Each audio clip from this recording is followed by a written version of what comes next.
Procure Libre, la suite, Maxime Switek. L'économie avec vous, Carole Ferry. Alors, la très bonne nouvelle pour l'industrie, les ventes de voitures neuves ont augmenté de plus de 13% en octobre. 13% sur un an, une croissance exceptionnelle. Donc, a priori, Carole, la guerre anti-voiture menée notamment par Anne Hidalgo, Nicolas Hulot ne freine absolument pas la frénésie d'achat. Eh bien non, Maxime, parce que plus de 80% des Français utilisent leur voiture tous les jours et que le parc automobile vieillit. Les voitures ont près de 9 ans en moyenne. Avec la crise, tout le monde a repoussé son achat. L'industrie automobile en a d'ailleurs terriblement souffert.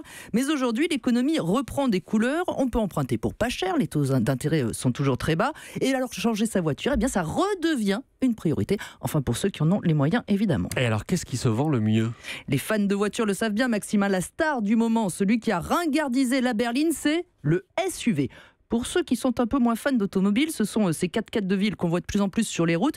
Des voitures assez hautes, un peu larges, qui consomment plus que les autres et donc polluent un peu plus. Mais qu'importe, les automobilistes se l'arrachent. À tel point que PSA, qui fermait des usines il y a quelques années, souvenez-vous-en, n'arrive plus à faire face à la demande de sa 3008 aujourd'hui. À l'usine de Sochaux, les équipes ont été renforcées, la cadence aussi. Et malgré tout, eh bien, il y a encore des mois d'attente sur ce véhicule.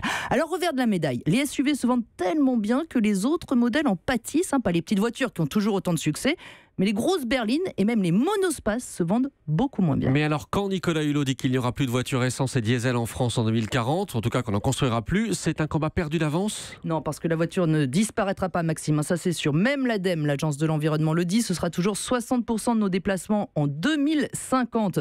Mais les constructeurs travaillent effectivement sur de nouveaux moteurs plus propres, hydrogène, électrique, hybride. Donc ce combat contre la voiture polluante pourrait bien lui finir par porter ses fruits. De là à voir pro et anti-voiture fumer le calumet de la paix, on n'y est pas encore. Non, on n'y est pas. Vous avez un SUV, Hélène Jouan ? Pas du tout, mais alors je me demandais, mais je me demandais si on pouvait effectivement rouler à la mode, puisqu'apparemment le SUV est à la mode, et avec un SUV hybride, est-ce que ça existe ? Eh bien Hélène, uniquement sur les très gros modèles, ceux qui sont vraiment assez inabordables financièrement. Sur les autres, ça devrait arriver, mais il faudra attendre encore 2-3 ans environ. Et puis pour que tout ça soit à des prix à peu près accessibles, là, il va falloir patienter encore un long moment.